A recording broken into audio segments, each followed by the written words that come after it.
જય દ્વારકાધીશ મિત્રો, તમે બધા કેમ મજામાં જશો ને? આજનો બ્લોગ બનાવવાનો આપણે કરી નાખ્યો છે ચાલુ ને. બ્લોગ બનાવ્યા પહેલાં આપણે એક શુભ કામ કરી નાખી, મારા કાચબાને ખાવાનું આપી દઈ. તમે જોઈ શકો છો કેવું ધબધબાટી બોલાવતો ખાવાનું ખાય છે રો ને. તે પછી ચલો હવે આપણે ચાલી ગાંધીધામ તરફ. આપણે થોડોક કામ હતો ને આજ લઈ ગયા હતા આપણે એક મિત્રને, કેમ કે રવિવાર હતો આપણો ને આજ તો ફનનો દિવસ હોય. અને એમ કરતાં આપણે પહોંચી આવ્યા ડીમાર્ટમાં ને. ડીમાર્ટમાં થોડીક આમ શું કહે બાકા ચીકી બોલાવી ને. તમે જોઈ શકો છો મિત્ર ના પાડતો તો એને શું કહે મેં લઈ લીધો છે બ્લોગમાં, તમે જોઈ શકો છો ને. આ શું અનોખી ચીજ આપણાને બનાવવાવાળી તમે જોઈ શકો છો કેવી મળી ગઈ છે આપણાને.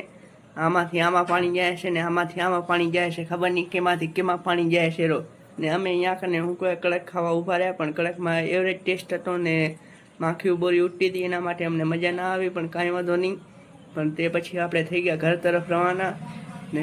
આજનો બ્લોગ હું અહીંયા જ એન્ડ કરું છું. જય દ્વારકાધીશ મિત્રો.